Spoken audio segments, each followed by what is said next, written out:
আল্লাহর প্রেমের আশেক হইয়া মরার আমার ইচ্ছা নাই, খাজার প্রেমে কাফের হইয়া আমি যেন মারা যাই। নাউজুবিল্লাহ। আল্লাহর প্রেমের আশেক হইতে চায় না, আল্লাহর পেয়ারা বান্দা হইতে চায় না, আল্লাহর খাঁটি বান্দা হইতে চায় না। যেই পীর জীবনে নামাজ পড়ে না, গাঞ্জা খায়, মদ খায়, গোসল নাই, পবিত্রতা নাই, ওই পাগলের প্রেমে, ওই ছাগলের প্রেমে পাগল হইয়া কাফের হইয়া মরতে চায়। এইরকম কাফেরদের জন্যই ফেরেশতার পিটানি আর আল্লাহ পাকের জাহান্নাম। কথা ঠিক কিনা বলে? এই জন্য এই সমস্ত গান বাজনা বাদ দিয়ে আমরা রাসূলের আশেক হব। রাসূলের প্রেমে যদি প্রেমিক হতে পারি, দুনিয়ায় হয়তো আপনি কোটিপতি হইতে পারবেন না, কিন্তু পরকালে কিয়ামতের মাঠে আমার আপনার জন্য রাসূল করিম সাল্লাল্লাহু আলাইহি ওয়াসাল্লাম সুপারিশ করবে। বলেন সুবহানাল্লাহ। বুখারী শরীফের মধ্যে হাদিস এসেছে, আল্লাহর নবী বলেন, কিয়ামতের মাঠে যখন মানুষ বিপদের মধ্যে পড়ে থাকবে, মানুষ মানুষের গুনাহের কারণে ঘামের মধ্যে জড়াইতে থাকবে, সূর্যটাকে অর্ধঘাত উপরে নিয়ে আসা হবে, এমন জোরে তাপ দিলে সূর্য মাথা ফেটে মগজগুলি টকবক করে পায়ের নিচে পড়তে থাকবে। হাসরের মাঠ ঘামে মানুষের পুজ, মানুষের মাথার মগজে সাঁতারের পরিস্থিতি হয়ে যাবে। মুফাসসিরিন ইকরাম লিখেছেন, যার যেই পরিমাণ গুনাহ, ওই পরিমাণ পানি হবে, ওই পরিমাণ ঘাম হবে, ওই পরিমাণ পুজ আর মাথার মগজ থাকবে। মানুষ সাঁতরাইতে থাকবে আর বলতে থাকবে, রব্বুল আলামিন, যদি আমাদের জাহান্নামের ফয়সালা হয়ে যায় দিয়ে দাও, তবু এই কষ্ট সহ্য হচ্ছে না। কিন্তু বিচারের কার্যক্রম শেষ না হলে তো রব্বুল আলামিন কাউকে জান্নাতেও পাঠাবে না, জাহান্নামেও পাঠাবে না। মানুষ বিরক্তি হয়ে কষ্ট সহ্য করতে না পেরে তারা একত্রিত হয়ে পরামর্শ করবে, আদম আলাইহিস সালাতু ওয়াস সালাম, যাকে আল্লাহ রাব্বুল আলামিন সর্বপ্রথম সৃষ্টি করেছেন মাটি দিয়ে, আল্লাহর রূহ তার মধ্যে ফুঁকে দিয়েছেন। আদম আলাইহিস সালাতু ওয়াস সালামকে আল্লাহ জান্নাতে দিয়েছেন। আদম নবীর কাছে চলে যাবে, আপনি তো আমাদের আদি পিতা, আপনার সন্তান আমরা, আজকে বিপদের মুহূর্তে আমরা আপনার কাছে আশা করে এসেছি, আপনি আল্লাহ রাব্বুল আলামিনের কাছে একটু দরখাস্ত দেন, আল্লাহর কাছে সুপারিশ করেন, রব্বুল আলামিন যেন বিচার কার্য শেষ করে দেয়, আল্লাহ তাআলা যেন আমাদেরকে মাফ করে দেয়, আপনি একটু আল্লাহর কাছে সুপারিশ করুন। হযরত আদম আলাইহিস সালাতু ওয়াস সালাম বলবে, আজকে আল্লাহ রাব্বুল আলামিন যেই রকম রাগান্বিত হয়েছে, এই রকম রাগান্বিত ইতিপূর্বে কোনোদিন হয় নাই, আজকের দিনের পরেও আর হবে না। সুতরাং এই অবস্থায় আমি আল্লাহর কাছে যাইতে পারবো না। আমাকে আল্লাহ রাব্বুল আলামিন একটা গাছের ফল খেতে নিষেধ করেছিলেন, আমি সেই গাছের ফল খেয়েছিলাম, এজন্য আজকে আমি নিজেকে নিয়েই ব্যস্ত আছি, নফসি নফসি, আমার কি অবস্থা হয় বলতে পারি না, সুতরাং আমার দ্বারা কাজ হবে না, তোমরা চলে যাও প্রথম রাসূল হযরতে নূহ আলাইহিস সালাতু ওয়াস সালামের কাছে। আদম আলাইহিস সালাতু ওয়াস সালাম নূহ নবীর কথা বলবেন, আল্লাহর যে রাগ আর গোসা থাকবে সেই দিন আদম আলাইহিস সালাম আল্লাহর কাছে সুপারিশ করতে সাহস পাবে না।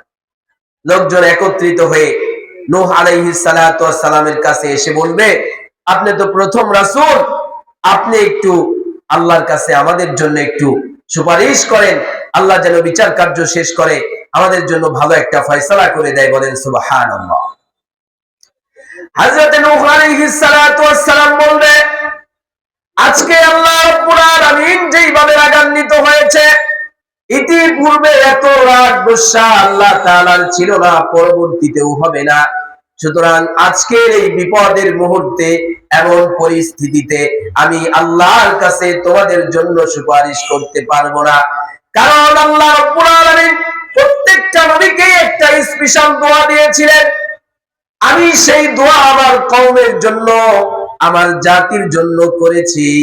আজকে আমি আল্লাহর কাছে সুপারিশ করব, সেই সাহস আমার নাই। নফসি নফসি, আমি নিজেকে নিয়েই ব্যস্ত। তবে তোমরা ইব্রাহিম আলাইহিস সালাতু ওয়াস সালামের কাছে চলে যাও।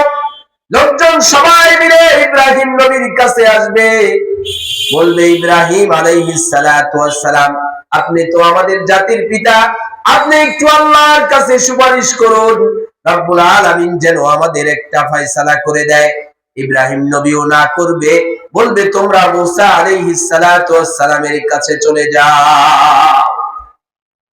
আজকে যারা গান বাজনা করতেছে, আল্লাহকে বিভিন্ন ধরনের কটূক্তিমূলক কথা বলে, রাসূলকে নিয়ে কটূক্তিমূলক কথা বলে, এরপরে ফেরেশতাদেরকে নিয়ে কটূক্তিমূলক কথা বলে, কোরআনের অপব্যাখ্যা করে, তারা সেই দিন কোথায় যাবে? আল্লাহর কাছেও যেতে পারবে না, কারণ আল্লাহর বিরুদ্ধে কথা বলেছে। নবীজির কাছেও যেতে পারবেন না, কারণ নবীর বিরুদ্ধেও কথা বলেছে। এরা সেই দিন বুঝবে কাদের কথায়, কাদের নেশায়, কিসের টাকায়, কোন দেশের হুকুমে আদেশে আল্লাহর বিরুদ্ধে আচরণ করেছে, সেই দিন তারা বুঝবে। হযরত মূসা আলাইহিস সালাতু ওয়াস সালামের কাছে আসবে লোকজন। হযরত মূসা আলাইহিস সালাতু ওয়াস সালাম বলবে, আল্লাহ রাব্বুল আলামিন যেইভাবে রাগান্বিত হয়েছে আজকে, ইতিপূর্বে কোনোদিন এমন রাগান্বিত হন নাই, পরেও হবে না। আমি আজকে আল্লাহর কাছে সুপারিশ করতে পারবো না, কারণ আমি এক ব্যক্তিকে একটা থাপ্পড় মেরে ফেলেছিলাম। সুতরাং আমি আল্লাহর কাছে সুপারিশ করব, সেই সাহস আমার নাই। তোমরা চলে যাও ঈসা আলাইহিস সালামের কাছে। লোকজন ঈসা নবীর কাছে চলে আসবে, ওগো আল্লাহর নবী ঈসা, তুমি আল্লাহর কাছে আমাদের জন্য সুপারিশ করো। ঈসা আলাইহিস সালাতু ওয়াস সালাম বলবে, আমি আল্লাহর কাছে সুপারিশ আজকে করতে পারবো না। আমাকে মানুষ, আমার উম্মতেরা আল্লাহর পুত্র বলেছে, আল্লাহর ছেলে বলেছে, সুতরাং আমি আল্লাহর কাছে আজকে সুপারিশ করতে পারবো না। তবে তোমাদেরকে আমি এমন একজন নবীর কথা বলে দেব, যেই নবীর কাছে গেলে আর তোমাদের ফিরতে হবে না। বলেন সুবহানাল্লাহ। ঈসা আলাইহিস সালাতু ওয়াস সালাম বলবেন, তোমরা শেষ জামানার নবী, যেই নবী দ্বীনের জন্য রক্ত ঝরিয়েছে, যেই নবী দ্বীনের জন্য যুদ্ধ জিহাদ করেছে, যেই নবী কাফেরদের কাছে অসংখ্যবার আল্লাহ রাব্বুল আলামিনের একাত্মবাদের দাওয়াত নিয়ে গিয়েছে, কোরআনের জন্য, ইসলাম প্রতিষ্ঠার জন্য শরীর থেকে রক্ত মোবারক ঝরিয়েছে, তোমরা সেই নবীর কাছে চলে যাও। বলেন সুবহানাল্লাহ।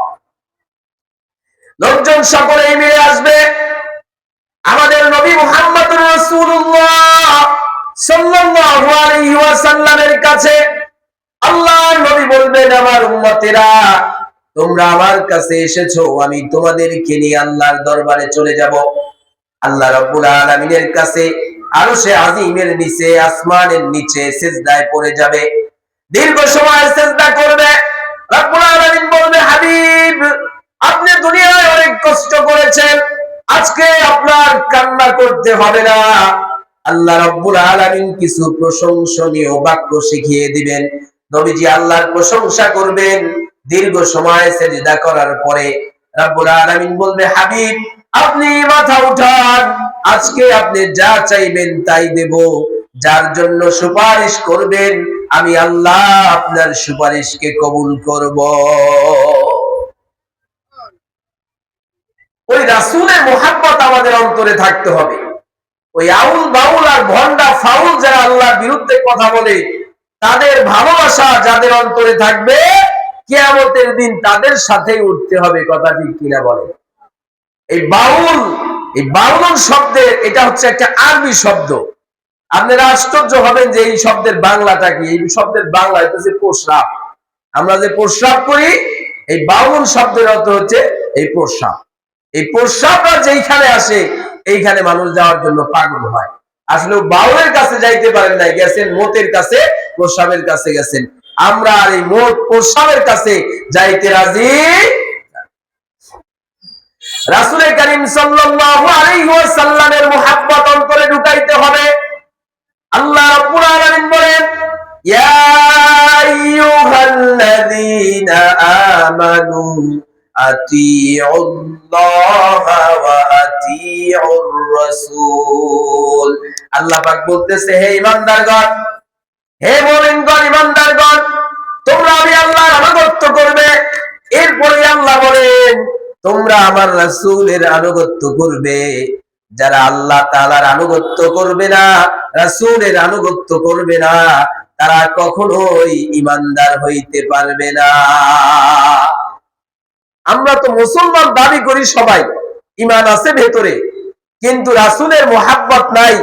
যেই রাসূল দ্বীনের জন্য, নামাজের জন্য সাততবক আসমানের উপরে গিয়ে আল্লাহর সাথে দেখা করে নামাজ নিয়ে আসলেন, ওই রাসূলকে আমরা মুখে বলি ভালোবাসি, কিন্তু রাসূল যেই কাজ করতে বলেছেন সেই কাজ আমরা করি না।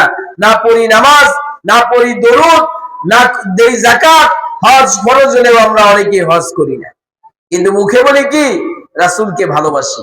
অথচ রাসূলের সুন্নতকে যদি আপনি ভালোবাসতে পারেন, এমনও হতে পারে রব্বুল আলামিন খুশি হয়ে রাসূলকে আপনার মৃত্যুর আগে স্বপ্নে দেখাইতে পারে। বলেন সুবহানাল্লাহ। এক চোর যুবক মানুষ চুরি করে, তো একদিন গেছে এক বাড়িতে চুরি করার জন্য। ওই বাড়ির লোকের একটা মাত্র মেয়ে। এখন স্বামী আর স্ত্রী দুইজনে আলাপ আলোচনা করতেছে। এর মধ্যে সন্ধ্যাবেলায় চোর ঢুইকা ঘরের যে মাচা আছে, এই মাচার নিচে যে বৈশা রয়েছে, যারা ঘুমাইলেই আরামসে চুরি করবে, সিং খুইটা ঢুকাঢুকির আর কোনো কারবার নাই। সন্ধ্যাবেলায় ঢুকছে, ঢুইকা চৌকির নিচে বা খাটের নিচে রয়েছে। এখন স্বামী স্ত্রী আলাপ করতেছে। স্বামী বলে, মেয়েটাকে তো বিবাহ দিতে হবে। বলে, হ্যাঁ, তাহলে কেমন ছেলের সাথে বিবাহ দেব? স্ত্রী বলতেছে, আল্লাহওয়ালা ছেলের সাথে বিবাহ দিতে হবে। বলে, আল্লাহওয়ালা ছেলে এটা বুঝুন কেমনে? বুঝবা যেই ছেলেটা 40 দিন একটানা জামাতে নামাজ পড়ে, বুঝবা ওইটাই আল্লাহওয়ালা ছেলে। বলেন সুবহানাল্লাহ।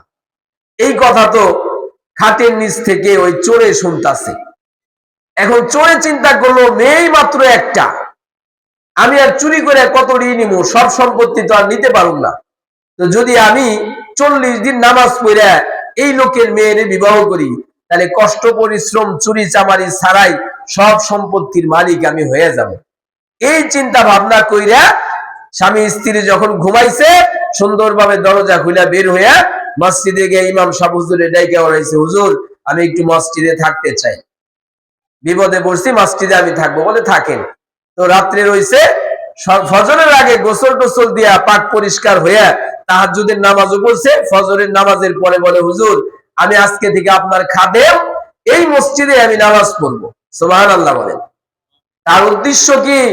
ওই লোকের মেয়েকে বিবাহ করবে, সম্পদের মালিক হবে। 5 ওয়াক্ত নামাজ ইমামের সাথে আদায় করে, ইমামের পিছনে জামাতের সাথে 5 ওয়াক্ত নামাজ আদায় করে। উদ্দেশ্য হচ্ছে ওই লোকের মেয়েকে বিবাহ করার, সম্পদের মালিক হওয়া। একদিন 2 দিন নয়, 1 মাস 30 দিন চলে গেছে। ওই যুবক ইমাম সাহেব হুজুরকে বলে, হুজুর আজকে আমি 30 দিন যাবত 5 ওয়াক্ত নামাজ পড়ি, আপনি একটু মনে রাখেন। তার উদ্দেশ্য হচ্ছে ইমাম সাহেবের কাছে যখন ওই মেয়ের বাবা আসবে, তখন আমার কথা ইমাম সাহেব বলবে। এইভাবে 39 দিন চলে গেল। বলে, হুজুর আজকে 39 দিন যাবত আমি নামাজ পড়ি, 5 ওয়াক্ত নামাজ জামাতের সাথে। 40 দিন যখন হয়ে গেল, যুবকটা বারবার হুজুরের কাছে যায়, হুজুর আজকে 40 দিন যাবত আমি নামাজ পড়ি। হুজুর তো বুঝে না, হুজুর জানেও না কি উদ্দেশ্যে নামাজ পড়ে। তো 41 দিনের দিন, 40 দিন পার হয়ে গেছে। 41 দিনের দিন শুক্রবার জুমার সময়ে ইমাম সাহেব হুজুর বয়ান করেছে, যারা সুন্নত অনুযায়ী চলবে, রাসূলের সুন্নতকে মুহাব্বত করবে, নবীজির সুন্নতের উপর আমল করবে, সে মরার আগে একদিন না একদিন আল্লাহর রাসূলকে স্বপ্নে দেখবে। বলেন সুবহানাল্লাহ।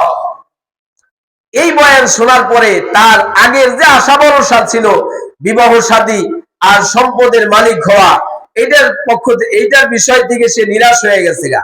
এখন আর ওই ধান্দা নাই। এখন তার একটা রাত্রি আমল হবে রাসূলের সুন্নতের আমল। বলেন সুবহানাল্লাহ। তো রাত্রি বেলায় সুন্নত কি? ইমাম সাহেব হুজুর বলেছে ডান কাত হয়ে শোয়া হইতেছে সুন্নত। উনি ঘুমের দোয়াও পারে না, সূরা কেরাতও কিচ্ছু পারে না। তো রাত্রি বেলায় ঘুমাইছে মসজিদের মধ্যে, সকাল হলেই চলে যাবে, এই নামাজ কালাম আর তার দরকার নাই। তো ডান কাত হয়ে ঘুমিয়ে আছে, রাত্রি বেলায় স্বপ্নে দেখে নবীজি এসে বলতেছে তুই এতদিন পরে আমার একটা সুন্নত আদায় করলি। বলেন সুবহানাল্লাহ। সকাল বেলায় যখন লোকটা চলে যাবে, ওই মেয়ের বাবা এসেছে, হুজুর আমার মেয়ের বিবাহের বয়স হয়েছে, আমি একজন ছেলে চাই, আল্লাহওয়ালা ছেলে, যেই ছেলে 40 দিন একটা জামাতের সাথে নামাজ আদায় করেছে। ইমাম সাহেবের স্মরণ হলো আমার মসজিদে যেই ছেলেটি থাকে আজকে 41 দিন যাবত সে নামাজ আদায় করে, 5 ওয়াক্ত নামাজ জামাতের সাথে আমার পেছনে আদায় করে, এই ছেলের চেয়ে তো ভালো ছেলে আর আমি কোথাও দেখি না। ওই যুবককে ডেকে বলতেছে আসো, তোমার জন্য একটা পাত্রীর ব্যবস্থা হয়েছে, তুমি তো বিবাহ শাদী করো নাই, অমুক বাড়ির একজন লোক অনেক ধনাঢ্যবান, মেয়েটাও বড় সুন্দরী মেয়ে, এই মেয়ের সাথে তোমার বিবাহ দেওয়া হবে। বলেন সুবহানাল্লাহ।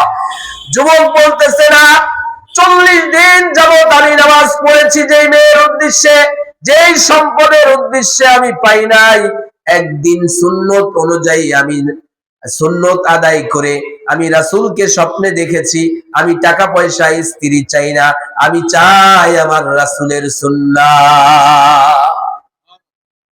আমরা তো সেই রাসূল সাল্লাল্লাহু আলাইহি ওয়াসাল্লামের সুন্নাত বুঝি না, রাসূলের অনুসরণ বুঝি না, অথচ আমাদের দরকার ছিল প্রত্যেকটা ক্ষেত্রে চলাফেরায় রাসূলের সুন্নত অনুযায়ী চলা। কথা ঠিক কিনা বলে?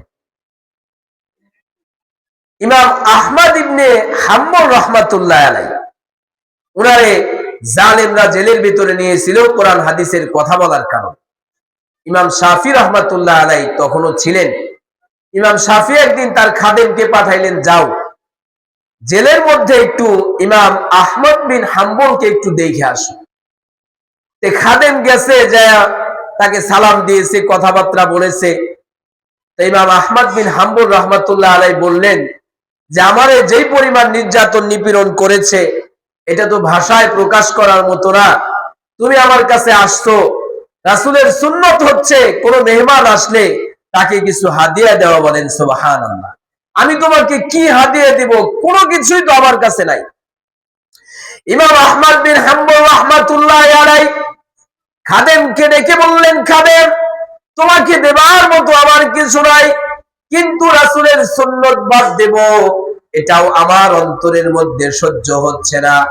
আমার শরীরের মধ্যে জালেমরা জুলুম করে, চাবুকের আঘাত করে, আমি আমার এই জুব্বাটা যদিও একটু ছেঁড়া জুব্বা, এই জুব্বাটা আমি তোমাকে হাদিয়া দিলাম, আগামী কাল থেকে আমার জুব্বার উপরে আঘাত আসবে না, আসবে আমার শরীরের উপরে, চামড়ার উপরে, হয়তো আমার চামড়া ছিঁড়ে যাবে, চামড়া ক্ষত বিক্ষত হয়ে রক্তাক্ত হয়ে যাব, কিন্তু তবু এটা আমি সহ্য করতে পারবো।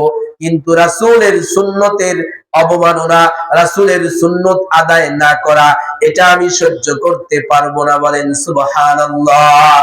ইমাম আহমদ ইবনে হাম্বল তিনি তার গায়ের জামাটা খুলে দিয়ে দিলেন। খাদেম যখন নিয়ে গিয়ে ইমাম শাফির কাছে গেলেন, ইমাম শাফি বললেন তোমাকে হয়তো ইমাম আহমদ বিন হাম্বল কোন একটা তোমাকে হাদিয়া দিয়েছে। খাদেম বলে, হুজুর আপনি কিভাবে বুঝলেন সে আমাকে হাদিয়া দিয়েছে? জেলের মধ্যে তার ভেতরে কি এমন জিনিস আছে আমাকে দেবে? ইমাম শাফি বলে, না, তিনি হচ্ছে আশিকে রাসূল, আর ওই আশিকে রাসূল সুন্নতের উপরে আমল করবে না এমনটা হতে পারে না, তোমাকে একটু অল্প জিনিস হলেও তোমাকে হাদিয়া দিয়েছে, তুমি আমাকে বলো। খাদেম বলে, হুজুর তার গায়ের যে জামাটা ছিল এই জামা আমাকে হাদিয়া দিয়েছে। ইমাম শাফি বলেন, ওই জামাটা একটু আমার কাছে দাও।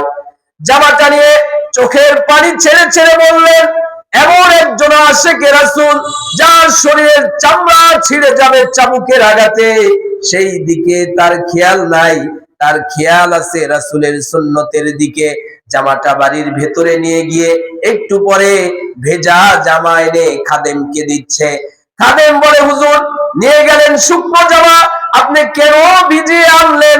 ইমাম শাফি বলে, আশিকে রাসূলের জামাটা একটু ভিজিয়ে রাখলাম, পানিটা বোতলের মধ্যে রেখে দিয়েছি, সন্তানদেরকে বলে যাব আমি মরার পরে আমার গোসলটা যেন আশিকে রাসূলের জামা ভিজানো পানিতে হয়।